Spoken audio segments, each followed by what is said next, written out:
دراز علاقوں سے، کیا ڈیرہ غازی خان، کیا حق، کیا قربت، کیا کراچی، ہر طرف کے لوگوں کو میں نے وہاں وہ 8-10-12 دن میں بلوچ اور دوسرے جتنے بھی سیاسی اکابرین تھے، انتہائی معزز ہمارے پشتون جو رہنما تھے، لیڈر تھے، اور بلوچوں کی ایک بہت بڑی تعداد کو میں نے وہاں کیا نواب، کیا سردار، کیا چھوٹا، کیا بڑا، کیا سیاسی، کیا غیر سیاسی، ہر طرح کے لوگوں کو میں نے وہاں کے سردار صاحب سے آ کر ملنے، ان کے ساتھ بیٹھنے یا کسی احتکاب ٹرین کے رہائی سے مبارکباد دینے۔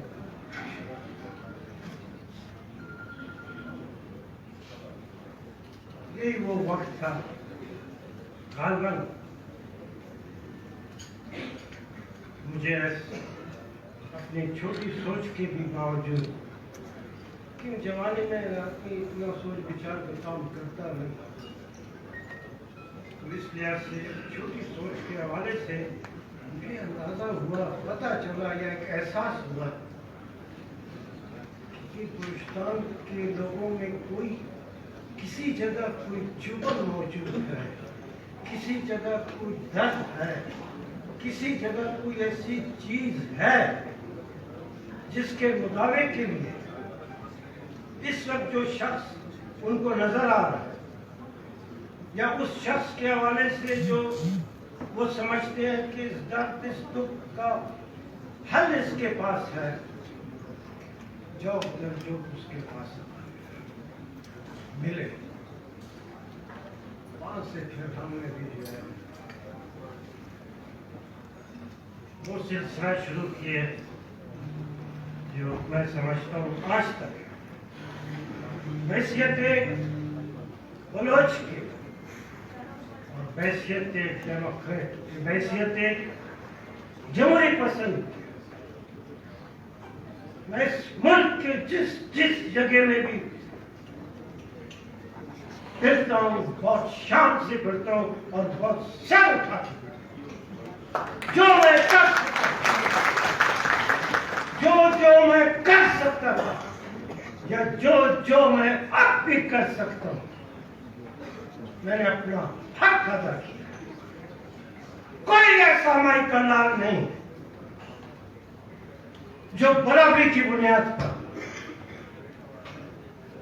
مجھے اپنے سے نیچا درجے میں رکھ سکے۔ حیثیت بلوچ اور حیثیت جمہوریت پسند، یہ اس لیے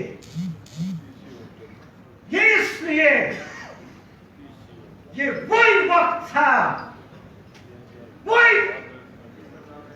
تھا جب لوگ سردار اللہ سے ملنے آئے اور چوک در چوک جو آ رہے تھے، جب مجھے پتا چلا کہ بلوچوں کے دل میں، ذہن میں کوئی دکھ، کوئی درد ہے، کہ جو تھوڑے بعد عرصے کے بعد جو شعور ہوا، مجھے پتہ چلا کہ صرف اس ملک میں بلوچوں کے اندر دل و دماغ میں ہی، شعور میں بھی صرف دکھ درد نہیں بلکہ اس ملک کا ہر شخص اپنے اندر ایک دکھ درد رکھتا ہے، اور ہر شخص اس ملک میں اپنے لیے عزت کی زندگی کا دعوے دار ہے۔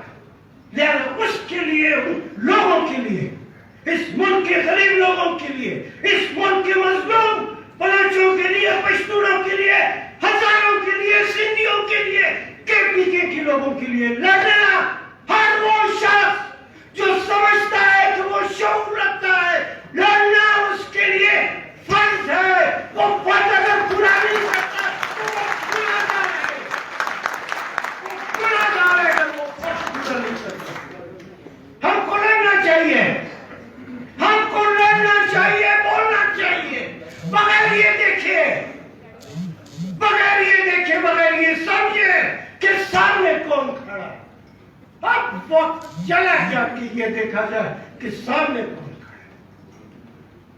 صرف یہ پہچان رکھنی چاہیے، یہ سمجھ رکھنی چاہیے اور یہ حوصلہ ہونا چاہیے، یہ مت دیکھو کہ سامنے کون ہے، صرف یہ پہچان کرو کہ ظالم کون ہے، کون اس ملک پہ، اس ملک کے ایک ایک انچ زمین پہ ظلم کی داستانوں کو بتاؤں۔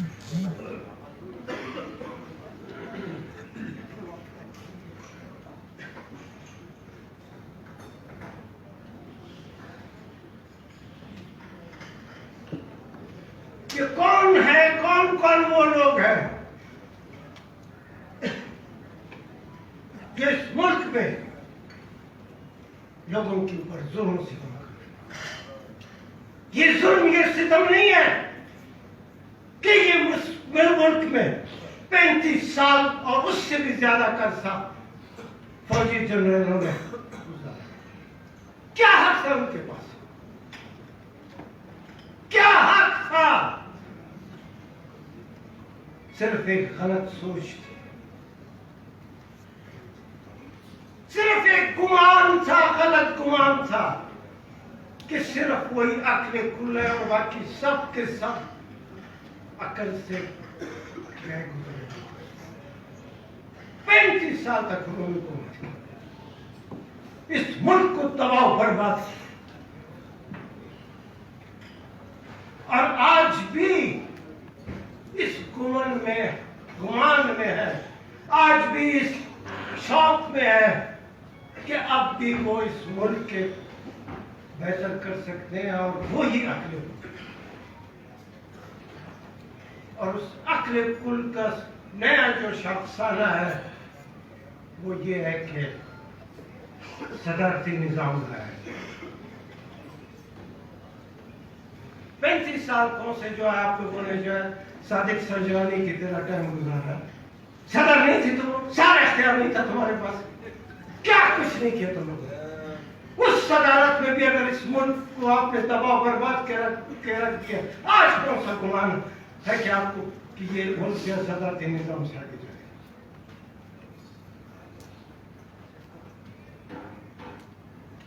ظلم کی کون کون سی داستانیں تم لوگوں نے؟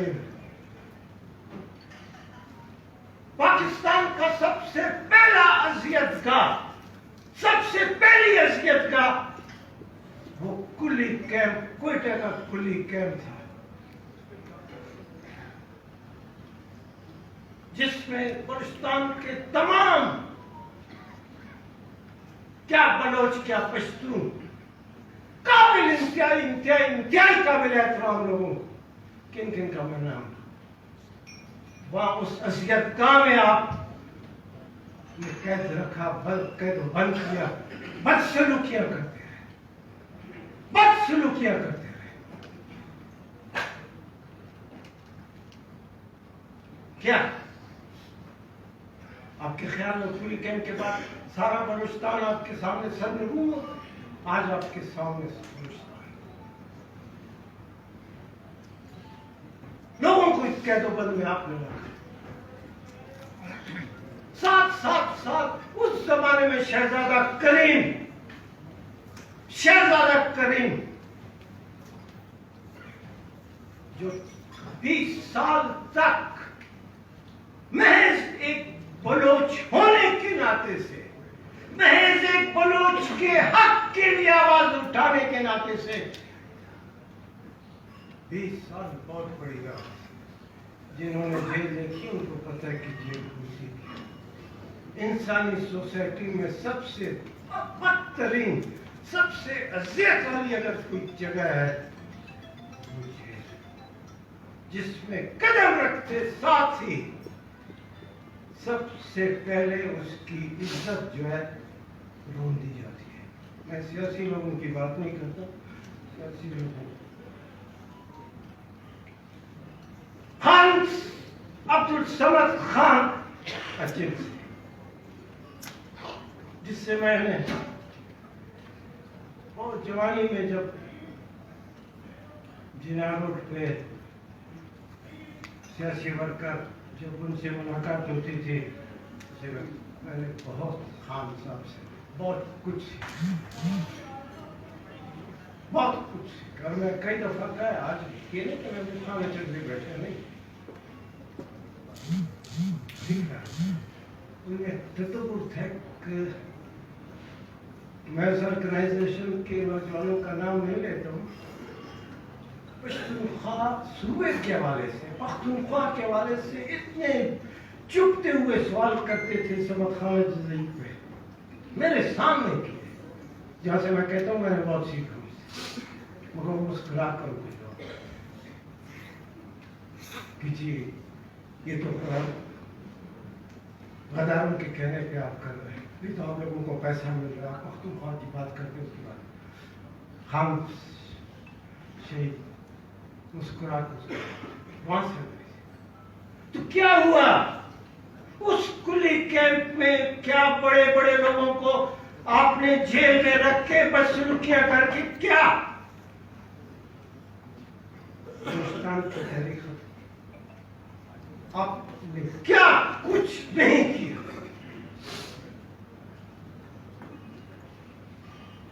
آپ نے لاشیں گرائیں جو آج تک آپ لاشیں گرا رہے ہیں. آپ نے لوگوں کو لاپتہ کیا آج تک لوگوں کو آپ مسنگ لسٹ میں ڈالتے جا رہے ہیں.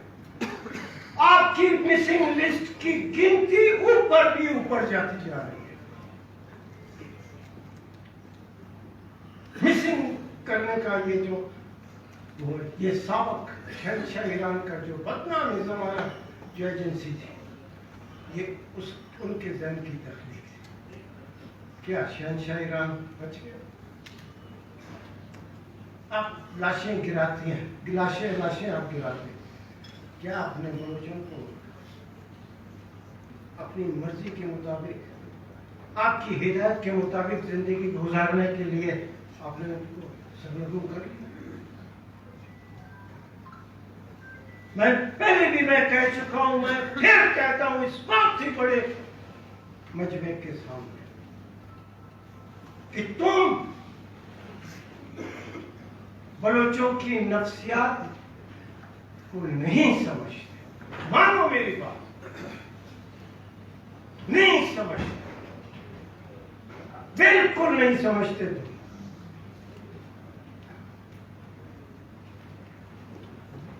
تمہارے خیال میں بلوچستان تمہارے آگے سرنگوں ہوگا؟ نہیں ہوگا.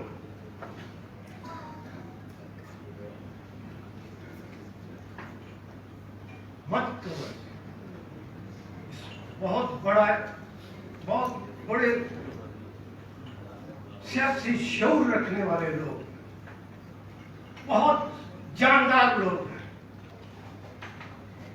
جس کے ساتھ کھڑے ہو گئے ساری زندگی اس کے ساتھ وفا کر دیا. ان کی صلاحیتوں سے فائدہ اٹھا. ان کو دباؤ گے نہیں دباؤ سکتے نہیں دباؤ. یہ آج بھی یہ کل بھی یہ بات درست ہے آج بھی درست ہے 1000 سال کے بعد بھی درست ہے. نہیں دبا سکتے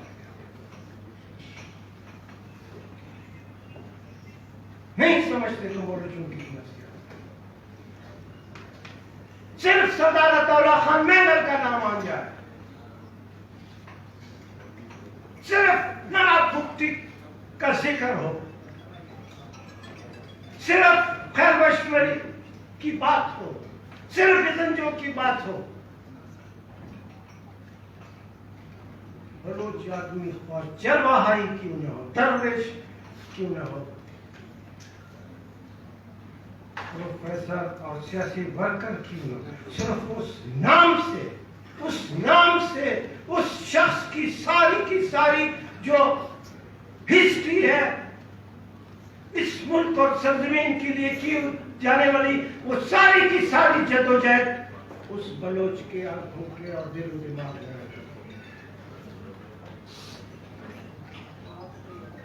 پھر وہ بلوچ اس چیز کو بھولتا نہیں. تو اللہ خان سردار اللہ خان ایک تاریخ کی صورت میں بلوچستان کے لوگوں کے سامنے موجود ہے. اور جب تاریخ سامنے ہو اور بڑی شاندار تاریخ ہو, درخشان تاریخ ہو, جیسے کہ ہے بلوچوں کی, ہے جیسے کہ پشتوروں کی تاریخ, وہ جو جذبہ بھل بھلا پیدا کرتا ہے, بزدلی کے جراثیم پیدا کرتا ہے. آپ کے پاس کیا بلوچوں میں سے میں آپ کو سمجھانے کے لیے, یہ جو آپ لوگوں نے تھنک ٹینک وغیرہ بنایا یہ کسی کام کے اس طرح ایسی چل چلا میں اخبار پڑھنے والے ہیں, 4 کتابیں پڑھنے والے ہیں, تھنک ٹینک کا زمانہ چلا گیا. 150,000 2,000 3,000 4,000 بلوچ اگر آپ نے اپنے ساتھ رکھ لیے, صادق سرجمانی جیسے آدمی کو آپ نے رکھ لیا, آپ کا کیا خیال ہے؟ بلوچستان آپ نے بلوچستان کے لوگوں کو جو ہے صحیح لوگوں کو آپ لوگ یہ تو صادق سرجمانی تو وہ ہے کہ لاپتہ نوجوانوں کے مسئلے پہ اسلام آباد کے ہائی کورٹ چیف جسٹس ترین اللہ نے جو کمیشن بنایا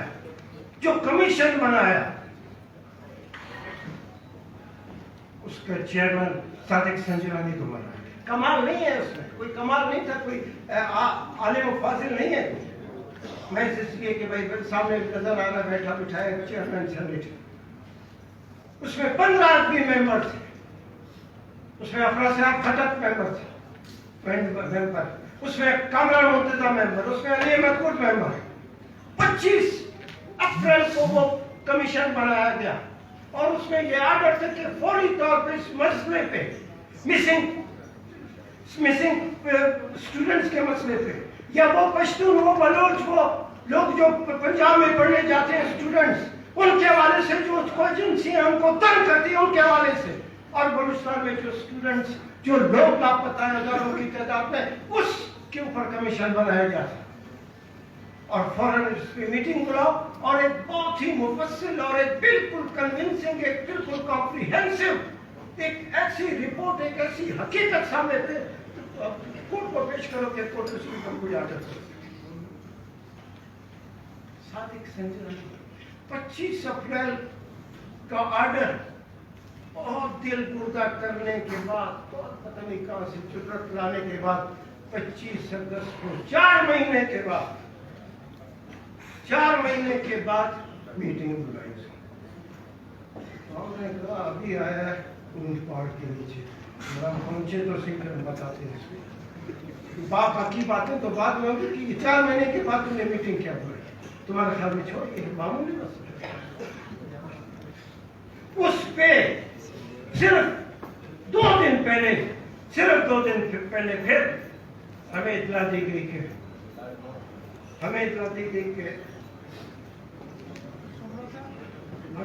گئی کہ وہ میٹنگ سنجرانی کے اہم ترین میٹنگز کے حوالے سے مصروفیات کی وجہ سے ہوتی ہے.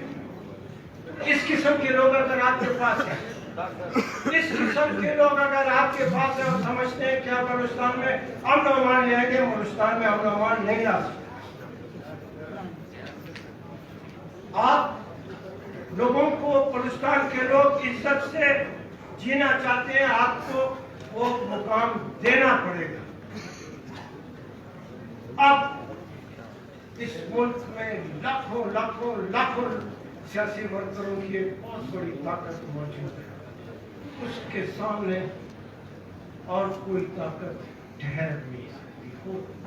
اور دوسری طاقت تو میں طاقت کی ایک صرف آپ کو بات کروں, طاقت اس وقت تک اپنا اثر دکھاتا ہے جب سامنے والا اس طاقت کو ماننے, اس طاقت کو ماننے کی یہ طاقت ہے. اور بلوچستان کے لوگوں نے اس طاقت کو ماننے سے انکار کر دیا, لہذا آپ کے ہاتھ میں کچھ نہیں آیا.